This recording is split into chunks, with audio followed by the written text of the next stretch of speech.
Before we begin, let me introduce myself first. Hi, I'm Agent SN19. I'm a student nurse from the University of St. LaSalle. In this video, we will be discussing 6 key ethical principles of nursing and Aristotle's virtue ethics.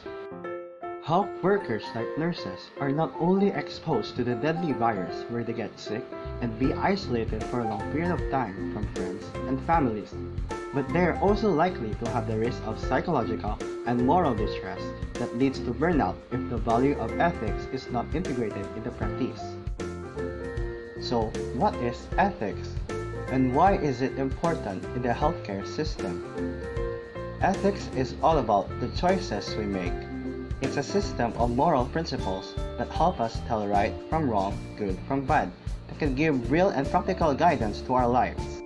Nurses are responsible to provide their patients with a high-quality care. They are undoubtedly confronted with various ethical challenges during this pandemic in their professional practice, so they should be familiar with ethical codes of conduct and the essentials of ethical decision-making. The first ethical principle is autonomy. This principle states that nurses should give respect to patients' wishes even when you don't agree with them. The nurse should not attempt to coerce the patient into making a choice. However, there are conditions in which that autonomy may be restricted because of concern for the well-being of the community.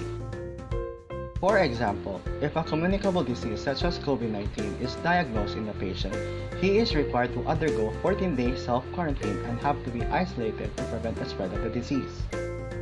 Next is beneficence. Nurses should take positive actions to help others through on the desire to do good. We must embody actions that are guided by compassion. It's all about helping patients to reach their highest level of well-being. They must consider every circumstances. What is good for one patient will not necessarily benefit another. Non-maleficence. The precept of this principle tells us that nurses are obligated not to harm patients, intentionally or unintentionally. They should select interventions that will cause the least amount of harm.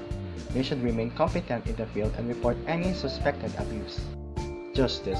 Nurses must treat all patients fairly and equally regardless of patients' age, gender, religion, race, culture, and socioeconomic status. There should be equal distribution of resources and services. Fidelity. It directs us nurses to model care delivery with altruism, loyalty, caring, and honesty. For example, when a patient is diagnosed with a terminal illness and she doesn't want to share it with her family, it can create an ethical dilemma. To maintain the trust in the relationship, don't share any healthcare information without the patient's consent.